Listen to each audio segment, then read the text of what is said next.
నమస్కారం ఘంటారావానికి స్వాగతం. ముందుగా ప్రధానాంశాలు. అసంపూర్ణంగా ముగిసిన ట్రంప్ పుతిన్ చర్చలు. ఉక్రెయిన్పై ఓ అవగాహనకు వచ్చామన్న రష్యా అధినేత.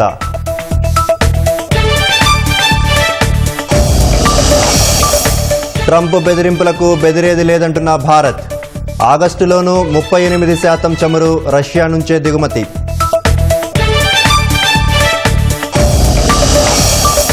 అసైన్డ్ భూముల శాశ్వత హక్కుల కల్పనపై సర్కార్ కసరత్తు. జిల్లా స్థాయి కమిటీల ద్వారా అర్హుల ఎంపిక ప్రక్రియ.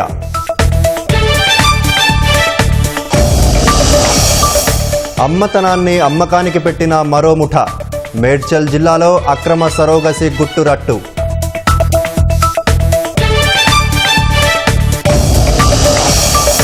వరుణుడి ఉగ్రరూపంతో పాకిస్తాన్ విలవిల. వర్షాలతో 36 గంటల్లోనే 214 మంది మృతి.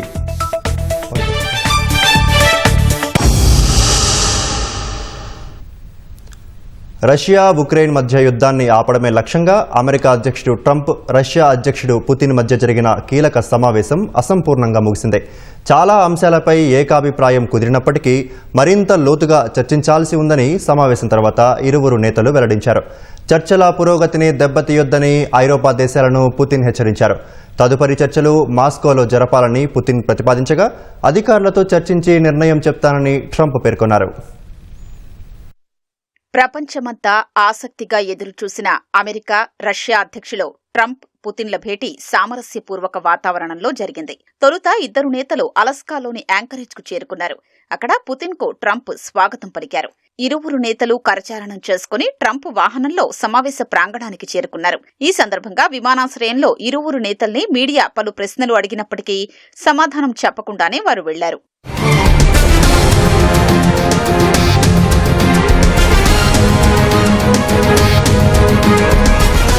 అలస్కా వేదికగా జరిగిన ద్వైపాక్షిక సమావేశానికి ఇరు దేశాల నుంచి 3 చొప్పున హాజరయ్యారు. అమెరికా తరపున అధ్యక్షుడు డొనాల్డ్ ట్రంప్, విదేశాంగ శాఖ మంత్రి మార్కో రూబియో, ప్రత్యేక రాయబారి స్టీవ్ విట్కాఫ్ పాల్గొన్నారు. రష్యా తరపున అధ్యక్షుడు పుతిన్తో పాటు విదేశాంగ శాఖ మంత్రి షెర్గీ లావ్రోవ్, విదేశాంగ సలహాదారు యురీ యుషకోవ్ పాల్గొన్నారు. తొలుత ట్రంప్, పుతిన్ మధ్య చర్చలు జరుగుతాయని వార్తలొచ్చినప్పటికీ ఇరు దేశాల ప్రతినిధి బృందం పాల్గొంది. ఈ సమావేశంలో ప్రధానంగా ఉక్రెయిన్ అంశంపైనే చర్చించినట్లు తెలిసింది. సమావేశం ఫలప్రదంగా జరిగిందని ఇరువురు నేతలు చెప్పారు. చాలా అంశాలపై ఏకాభిప్రాయం కుదిరినప్పటికీ కొన్ని అంశాలు మాత్రమే పరిష్కారం కాలేదని చెప్పారు. ఉక్రెయిన్పై ట్రంప్ తాను ఒక అవగాహనకొచ్చినట్లు పుతిన్ వెల్లడించారు. పూర్తి వివరాల్ని మాత్రం వెల్లడించలేదు.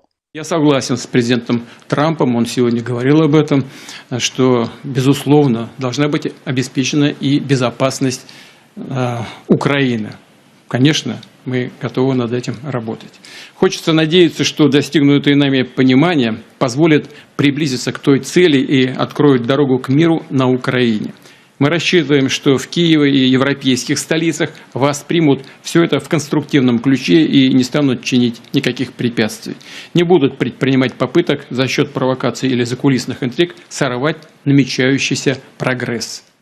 యుద్ధాన్ని ఆపే విషయంలో మరింత లోతుగా చర్చలు జరగాల్సి ఉందని ట్రంప్ తెలిపారు. ఉక్రెయిన్ అధ్యక్షుడు జెలెన్స్కీతో పాటు ఐరోపా దేశాల నేతలతో త్వరలోనే మాట్లాడతామని వివరించారు. But we had an extremely productive meeting and many points were agreed to. There are just a very few that are left. Some are not that significant. One is probably the most significant, but we have a very good chance of getting there. We didn't get there, but we have a very good chance of getting there. I would like to thank President Putin and his entire team. Really 5, 6, 7,000, thousands of people a week from being killed, and President Putin wants to see that as much as I do. So, again, Mr. President, I'd like to thank you very much, and we'll speak to you very soon and probably see you again very soon. Next time in Moscow. Oh, that's an interesting one. I don't know. I'll get a little heat on that one, but I could see it possibly happening. తదుపరి సమావేశం Russia రాజధాని మాస్కోలో జరపాలని Putin ప్రతిపాదించగా, అధికారులతో చర్చించి నిర్ణయం చెబుతానని Trump చెప్పారు. Media ప్రతినిధులు ప్రశ్నలు అడిగే ప్రయత్నం చేసినప్పటికీ ఇరువురు నేతలు సమాధానం చెప్పకుండానే వెళ్లారు. వెంటనే పుతిన్ రష్యా వెళ్లిపోయారు. సుంకాలపై అమెరికా అధ్యక్షుడు ట్రంప్ తాటాకు చప్పుళ్లకు భారత్ ఏమాత్రం బెదరలేదు. ఆగస్టులోనూ రోజుకు 20 లక్షల బ్యారెళ్ల చొప్పున రష్యా నుంచి చమురు కొనుగోలు చేస్తోంది. దేశంలోని రిఫైనరీలు ఆర్థిక వెసులుబాటుకే మొగ్గు చూపుతున్నాయి. భారత్ రోజుకు 52 లక్షల పీపాల చమురు కొనుగోలు చేస్తుండగా అందులో 38% రష్యా నుంచే వస్తోంది. వాస్తవానికి జులైలో రష్యా నుంచి వచ్చే చమురు రోజుకు 16 లక్షల పీపాలే ఉంది. ఆగస్టులో ఇరాక్, సౌదీ నుంచి దిగుమతి అయ్యే చమురు తగ్గించుకోవడంతో ఆ మేరకు రష్యా నుంచి దిగుమతులు పెరిగాయి. ఇక అమెరికా నుంచి రోజుకు 2,64,000 బ్యారెళ్లు మాత్రమే దిగుమతి చేసుకుంటున్నట్లు డేటా విశ్లేషణ సంస్థ కెప్లర్ వెల్లడించింది. టారిఫ్ల కారణంగా చెల్లింపుల్లో సమస్యలు, షిప్మెంట్లో ఇబ్బందులు, పాలసీ మార్పులు వంటి వాటి ప్రభావం సెప్టెంబర్, అక్టోబర్లో కనిపిస్తుందని తెలిపింది. ప్రస్తుతానికి చమురు దిగుమతులు తగ్గించుకోవాలని కేంద్ర ప్రభుత్వం నుంచి ఎలాంటి మార్గదర్శకాలు లేవని స్పష్టం చేసింది. స్వాతంత్ర్య దినోత్సవం సందర్భంగా ప్రధాని మోదీ ప్రకటించిన పీఎం వికసిత్ భారత్ రోజ్గార్ యోజన మరో మోసపూరిత పథకమేనని కాంగ్రెస్ అగ్రనేత రాహుల్ గాంధీ విమర్శించారు. 1,00,000 కోట్ల జుమ్లా సీజన్ 2గా దాన్ని అభివర్ణించారు. యువతకు కోట్ల సంఖ్యలో ఉద్యోగాలు కల్పిస్తామంటూ 11 ఏళ్ల తర్వాత కూడా ప్రధాని మోదీ మళ్లీ అదే తరహా వంచనకు పాల్పడుతున్నారని ధ్వజమెత్తారు. ఈ మేరకు సామాజిక మాధ్యమం ఎక్స్లో పోస్టు చేశారు. గతేడాది 1,00,000 కోట్ల రూపాయలతో ప్రకటించిన కోటి ఇంటర్న్షిప్ పథకం ఏమైందని రాహుల్ ప్రశ్నించారు. ఆ పథకం ద్వారా 10,000 ఇంటర్న్షిప్లే మంజూరయ్యాయని, స్టైఫండ్ తక్కువగా ఉండటంతో 90% మంది యువత దానికి ఆసక్తి చూపడం లేదని పేర్కొన్నారు. కేంద్ర ప్రభుత్వమే పార్లమెంటులో తన ప్రశ్నకు ఇచ్చిన సమాధానంలో ఆ విషయాన్ని అంగీకరించిందని రాహుల్ వెల్లడించారు. కేంద్ర ప్రభుత్వం ఇచ్చిన సమాధానాన్ని రాహుల్ తన పోస్టుకు జతచేశారు. మోదీ ప్రభుత్వంలో యువతకు ఉద్యోగ, ఉపాధి అవకాశాలు లభించవని, జుమ్లాలు మాత్రమే లభిస్తాయని రాహుల్ గాంధీ విమర్శించారు. అసైన్డ్ భూ సమస్యల పరిష్కారంపై రాష్ట్ర ప్రభుత్వం ప్రత్యేక దృష్టి సారించింది. 24 లక్షల ఎకరాలకు పైగా అసైన్డ్ భూముల్లో అర్హమైన వాటికి శాశ్వత హక్కులు కల్పించేందుకు సిద్ధమవుతుంది. ఇందుకోసం జిల్లా స్థాయిలో అసైన్డ్ కమిటీలు ఏర్పాటు చేయాలని యోచిస్తున్న రెవెన్యూ శాఖ ఇప్పటికే ప్రభుత్వానికి ప్రతిపాదనలు పంపింది. వాస్తవానికి ఉమ్మడి ఆంధ్రప్రదేశ్లో నాటి కాంగ్రెస్ ప్రభుత్వం విడతల వారీగా పేదలకు ప్రభుత్వ భూములను అసైన్ చేసింది. కొందరు ఆ భూములను అవసరాలకు అమ్ముకోవడంతో నాటి ప్రభుత్వం నిషేధ చట్టం 1977ను తీసుకొచ్చింది. అయితే అసైన్డ్ భూముల యజమానులకు క్రయ విక్రయాల కోసం యాజమాన్య హక్కులు కల్పిస్తామని అసెంబ్లీ ఎన్నికల్లో కాంగ్రెస్ హామీ ఇచ్చింది. ఆ హామీకి తగ్గట్లుగా ప్రభుత్వం చర్యలు చేపట్టింది. ఇప్పటికే ఇతర రాష్ట్రాల్లో అసైన్డ్ భూములకు ఎలాంటి హక్కులు ఉన్నాయో అధికారులు పరిశీలన చేశారు. కర్ణాటకలో 15 ఏళ్లు, తమిళనాడులో 20 ఏళ్లు, కేరళలో 25 ఏళ్లకు అసైన్డ్ భూములపై యాజమాన్య హక్కులు కల్పించినట్లు సమాచారం. అయితే అసైన్ చేసి 22 ఏళ్లు పూర్తయిన భూములకు యాజమాన్య హక్కులు కల్పించాలని ప్రభుత్వం యోచిస్తున్నట్లు తెలిసిందే. ఇందుకు జిల్లా స్థాయిలో అసైన్డ్ కమిటీలు ఏర్పాటు చేయాలని ప్రభుత్వం భావిస్తోంది. రెవెన్యూ శాఖ పంపిన ప్రతిపాదనలకు సీఎం రేవంత్ రెడ్డి ఆమోదం తర్వాతనే అసైన్డ్ కమిటీలు ఏర్పాటు, విధి విధానాలపై స్పష్టత వచ్చే అవకాశం ఉంది.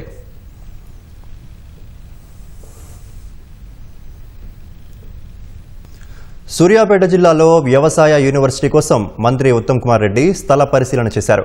హుజూర్ నగర్, మేళ్ల చెరువు, పాలకీడు మండలాల్లో మంత్రి ఉత్తమ్ పర్యటించారు. హుజూర్ నగర్ మండలం పరిధిలోని మగ్దుమ్ నగర్, వేపల సింగారం గ్రామం, మేళ్ల చెరువు, పాలకీడు, మేగడపాడు తండాలో పర్యటించారు. స్థానికులు అధికారులతో కలిసి తిరుగుతూ తగిన భూమి కోసం పరిశీలన జరిపారు.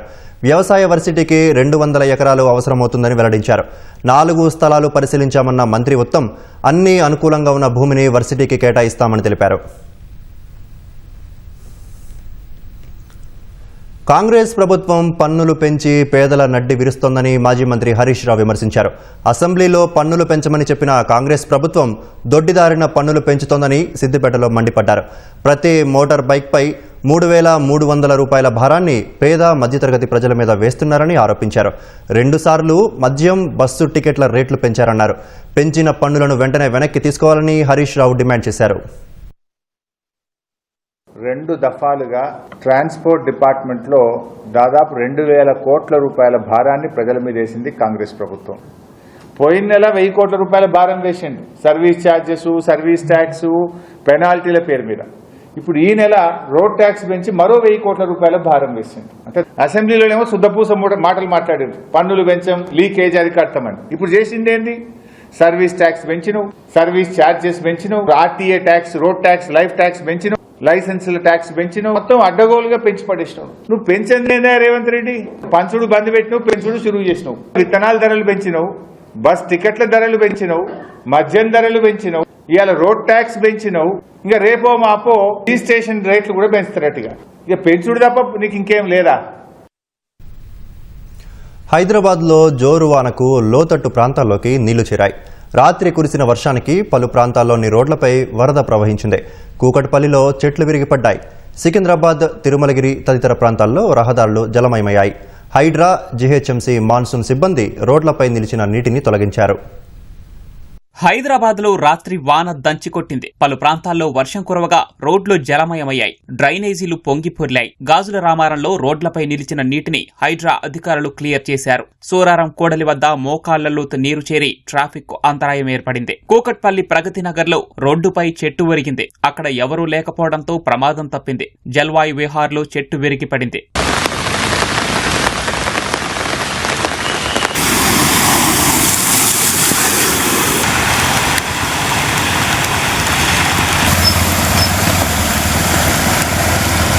Secunderabad, Bowenpally, Tirumalagiri, Alwal, Jawahar Nagar, Bollaram, Patny, Paradise, railway station, Chilakalguda, Marredpally ప్రాంతాలలో వర్షం కారణంగా రోడ్లు చెరువులను తలపించాయి. కుత్బుల్లాపూర్, వెంకటేశ్వర నగర్లో కురిసిన భారీ వర్షానికి ఇళ్లలోకి నీరు చేరింది.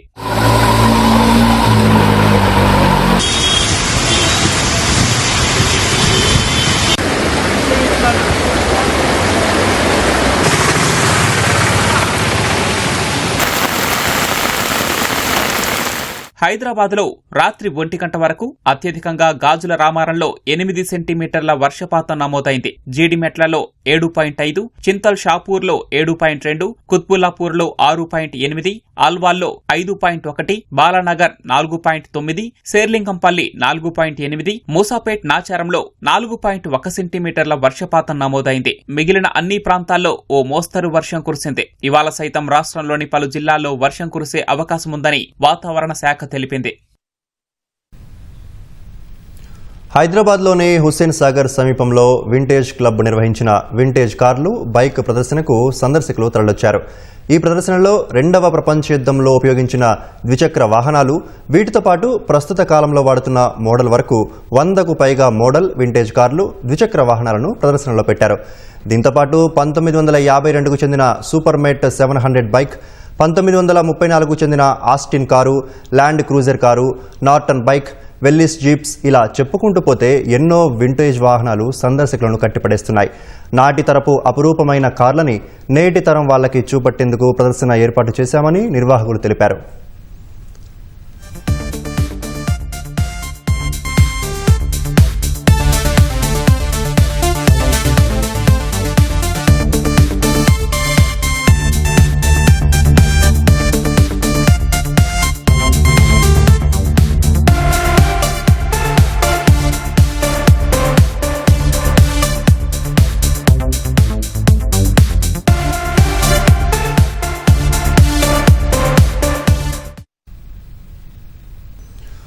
సరోగసి ముసుగులో సికింద్రాబాద్ సృష్టి ఫెర్టిలిటీ సెంటర్ సాగించిన నిర్వాకం మరొక ముందే మరో ఘటన వెలుగులోకి వచ్చింది. హైదరాబాద్ శివారు పేట్ బషీరాబాద్లో అక్రమ సరోగసితో పాటు అండాలు సేకరిస్తున్న ముఠా గుట్టును పోలీసులు రట్టు చేశారు. 8 మందిపై కేసులు నమోదు చేసి 2 ప్రధాన నిందితులను అరెస్టు చేసి రిమాండ్కు తరలించారు. గతంలో అండాలు దానం చేయడంతో పాటు సరోగేట్ మదర్గా పనిచేసిన మహిళ డబ్బుపై ఆశతో ఈ దందాకు తెరలేపినట్లు పోలీసులు గుర్తించారు. పిల్లల్లేని దంపతుల ఆశల్ని అవకాశంగా మలుచుకుంటున్న కొంతమంది అందిన కాడికి దోచుకుంటున్నారు. సరోగసి ముసుగులో పెద్ద ఎత్తున అక్రమంగా శిశు విక్రయాలు చేసి జైలు పాలైన నమ్రత అండ్ కో ఘటన మరువక ముందే మరో అక్రమ సరోగసి ముఠా ఆట కట్టించారు పోలీసులు. హైదరాబాద్ శివార్లోని పేట్ బషీరాబాద్ పద్మానగర్లో గుట్టు చప్పుడు కాకుండా నడిపిస్తున్న ఈ వ్యవహారాన్ని స్థానిక పోలీసులతో కలిసి మేడ్చల్ ఎస్ఓటీ పోలీసులు బట్టబయలు చేశారు. ఏపీలోని చిలకలూరిపేటకు చెందిన నర్రెద్దుల లక్ష్మీరెడ్డి చింతల్ పద్మానగర్లో ఉంటోంది. వివిధ ఆసుపత్రుల్లో పరిచయాలు చేసుకుని మధ్యవర్తుల్ని ఏర్పాటు చేసుకుంది. ఐవీఎఫ్ ద్వారా పిల్లలయ్యే అవకాశం లేని సరోగసి కోసం వెళదామనుకునే దంపతుల్ని మధ్యవర్తులు లక్ష్మీరెడ్డి దగ్గరకు పంపిస్తారు. సదరు దంపతుల స్థోమత, డిమాండ్ను బట్టి నిందితురాలు 10 నుంచి 30 లక్షల వరకు బేరం కుదుర్చుకునేది. ఏజెన్సీ పేదరికంలో ఉన్న మహిళల్ని గుర్తించి అద్దె గర్భం కోసం డబ్బు ఆశ చూపి సరోగసి కోసం వారిని సిద్ధం చేసేది. అందుకోసం వారికి 3 నుంచి 5 లక్షల వరకు ఇచ్చేది. ఒప్పందం కుదుర్చుకుని ఆ పేద మహిళల్ని పద్మానగర్లోని తన నివాసంలోనే ఉంచేందుకు అన్ని ఏర్పాట్లు చేసేది. ఇలా 9 నెలల పాటు బాగోగులన్నీ చూసుకునేది. ఆసుపత్రులకు తీసుకెడుతూ చికిత్స చేయించేది. పిల్లలు జన్మించిన తరువాత ఒప్పందం కుదుర్చుకున్న తల్లిదండ్రుల నుంచి డబ్బులన్నీ ముట్టిన తరువాత శిశువు తమ బిడ్డేనంటూ అప్పచెప్పేది. ఇలా ఒక్కో సరోగసి ద్వారా భారీగా ఆర్జించేది. అలాగే మహిళల నుంచి అక్రమంగా అండాలు సేకరించి వాటిని వివిధ ఆసుపత్రులకు పంపిస్తూ డబ్బులు సంపాదించేది.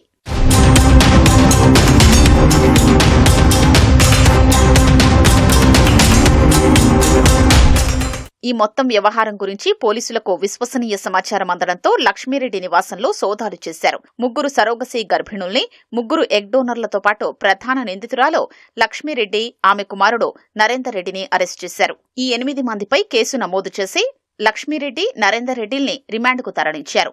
మిగిలిన 6గురికి నోటీసులు ఇచ్చి దర్యాప్తు చేస్తున్నారు. ఈ 6గురిలో కర్ణాటకలోని బీదర్కు చెందిన సాయిలీల, ఏపీలోని రంపచోడవరానికి చెందిన వెంకటలక్ష్మి, సునీత, సత్యవతి, విజయనగరం జిల్లాకు చెందిన విజయమ్మ, రమణమ్మ ఉన్నారు. ఇంజనీరింగ్ పూర్తి చేసిన లక్ష్మీరెడ్డి కుమారుడు నరేందర్ రెడ్డి తల్లి నిర్వహిస్తున్న అక్రమ దందాలో కీలక పాత్ర పోషించినట్లు పోలీసులు గుర్తించారు. అయితే గతంలో మహారాష్ట్రలోని ముంబైలో ఇదే తరహాలో ఇంట్లోనే లక్ష్మీరెడ్డి అక్రమాలకు పాల్పడినట్లు నిర్ధారణకొచ్చారు. 2024లో ముంబైలో ఆమెపై అక్రమ సరోగసీ కేసు నమోదైందని, ఇప్పటికే ఆ కేసు ట్రయల్ నడుస్తోందని మేడ్చల్ డీసీపీ కోటిరెడ్డి వెల్లడించారు. ముంబైలో కేసు అనంతరం అక్కడి నుంచి హైదరాబాద్ కు మకాం మార్చిన నిందితురాలు అదే దందా కొనసాగించినట్లు తెలిపారు. లక్ష్మీరెడ్డి అని చెప్పేసి ఒక లేడీ గతంలో ఈ ఇల్లీగల్ సరోగసీ యాక్టివిటీలో పాల్గొని ముంబైలో కేసు అయి అక్కడ అరెస్ట్ అయి తర్వాత ఇక్కడికి వచ్చిన తర్వాత కూడా ఎవరికైతే పిల్లలు ఉండట్లేదో, ఎవరైతే హాస్పిటల్ ఐవీఎఫ్ సెంటర్స్ కి అప్రోచ్ అవుతారో అక్కడ సమాచారం వాళ్ళు తీసుకొని వాళ్ళతోటి కూడా మిలాఖతై, హాస్పిటల్లో ఉన్నటువంటి కొంతమందితో కూడా మిలాఖతై వాళ్ళు ఇక్కడికి డైవర్ట్ చేయడం, ఈమె ఇల్లీగల్ గా గవర్నమెంట్ పర్మిషన్ లేకుండా, ఎలాంటి పర్మిషన్స్ లేకుండా ఈ ఇల్లీగల్ యాక్టివిటీకి పాల్పడుతూ ఎక్కువ డబ్బులు ఎవరైతే పిల్లలు లేరో వాళ్ళ దగ్గర నుంచి తీసుకోవడం, వీళ్ళకి నామినల్ గా ఎవరైతే అద్దె గర్భం కోసం సెలెక్ట్ తీసుకున్న మహిళలు ఉన్నారో వాళ్ళకి నామినల్ అమౌంట్ ఇస్తూ వ్యక్తిగత కార్యకలాపాలకు వాళ్ళు కూడా తెలిసి కార్యకలాపాలకు పాల్పడ్డారు కాబట్టి వాళ్ళని కూడా మనం దోషులుగా చూపించడం జరుగుతున్నది. మాదాపూర్లోని హెగ్డే ఆసుపత్రి, సోమాజిగూడలోని అను టెస్ట్ ట్యూబ్ సెంటర్స్, బంజారాహిల్స్లోని ఫెర్టికేర్, కొండాపూర్లోని శ్రీ ఫెర్టిలిటీ సెంటర్తో పాటు Eva IVF centre, Amulya IVF సెంటర్లతో నిందితురాలు అక్రమ కార్యకలాపాలు సాగించినట్లు పోలీసులు అనుమానిస్తున్నారు. విచారణలో భాగంగా వీటి పాత్ర ఎంత అనేది ఆరా తీస్తున్నారు. సోదాల సమయంలో లక్ష్మీరెడ్డి నివాసంలో 6,47,000 నగదు, ప్రామిసరీ నోట్లు, బాండు పేపర్లు, సిరంజీలు, గర్భధారణ మాత్రలు, హార్మోన్ ఇంజెక్షన్లు, 5 ఫోన్లు, హెగ్డే హాస్పిటల్ కు సంబంధించిన కేసు షీట్లను పోలీసులు స్వాధీనం చేసుకున్నారు. రిమాండ్లో ఉన్న ప్రధాన నిందితురాలు లక్ష్మీరెడ్డిని కస్టడీకి తీసుకుని విచారిస్తే మరిన్ని విషయాలు బయటకొస్తాయని పోలీసులు తెలిపారు. పిల్లల్లేని దంపతుల నుంచి అండాలు, వీర్య కణాలు సేకరించి మరో మహిళను ఒప్పించి సరోగసి ద్వారా పిల్లల్ని అప్పగించడం వరకు ఒకటైతే, ఇతరుల అండాలు, వీర్య కణాలతో సరోగసి బిడ్డల్ని పిల్లల్లేని వారికి తమ బిడ్డలే అంటూ అప్పగించారా అనేది తేలాల్సి ఉంది. యాదాద్రి భువనగిరి జిల్లా కంచనపల్లి సమీపంలో గుర్తులేని వ్యక్తులు రసాయన బస్తాలను రోడ్డు పక్కన పడేశారు. రసాయనాల మూటల నుంచి భరించలేని దుర్గంధం వెదజల్లడంతో స్థానికులు పోలీసులకు సమాచారం అందజేశారు. ఘటనా స్థలానికి చేరుకున్న పోలీసులు బస్తాలను పరిశీలించి పొల్యూషన్ కంట్రోల్ బోర్డుకు సమాచారం అందజేశారు. ఉమ్మడి నల్గొండ జిల్లా pollution control board AES Purushottam Reddy బస్తాల్లో మూటలు కట్టి పడేసిన వ్యర్థాలను పరిశీలించారు. రసాయన వ్యర్థాల నుంచి నమూనాలను సేకరించి ల్యాబ్కు పంపిస్తామన్నారు. నివేదిక వచ్చిన తర్వాత రసాయనిక వ్యర్థాలు ఏ కంపెనీవో తెలుస్తాయన్నారు. అనంతరం ఆయా కంపెనీలపై చర్యలు తీసుకున్నట్లు వెల్లడించారు. పాకిస్తాన్ ఆక్రమిత కశ్మీర్ ప్రాంతాల్లో వర్షాలు బీభత్సం సృష్టిస్తున్నాయి. ఎడతెరిపి లేకుండా కురుస్తున్న వర్షాలకు భారీ ప్రాణ నష్టం సంభవించింది. 36 గంటల వ్యవధిలో 214 మంది మృతి చెందినట్లు అధికారులు వెల్లడించారు. అనేక మంది గాయపడినట్లు తెలిపారు. పీఓకేలోని గిల్గిత్ బాల్టిస్తాన్లో అనేక భవనాలు ధ్వంసమయ్యాయి. ఒక్క ఖైబర్ పఖ్తున్ఖ్వా ప్రావిన్స్లోనే 198 మంది మరణించినట్లు అధికారులు తెలిపారు. ఈ ప్రావిన్స్లో గురువారం రాత్రి నుంచి పలు ప్రాంతాల్లో మేఘ విస్ఫోటం, ఆకస్మిక వరదల ప్రభావంతో పలువురు చిన్నారులు సహా పెద్ద సంఖ్యలో ప్రాణాలు కోల్పోయినట్లు పేర్కొన్నారు. వరద ప్రభావిత ప్రాంతాల్లో అనేక మంది గల్లంతవుగా మృతుల సంఖ్య మరింత పెరిగే అవకాశం ఉందని అధికారులు తెలిపారు.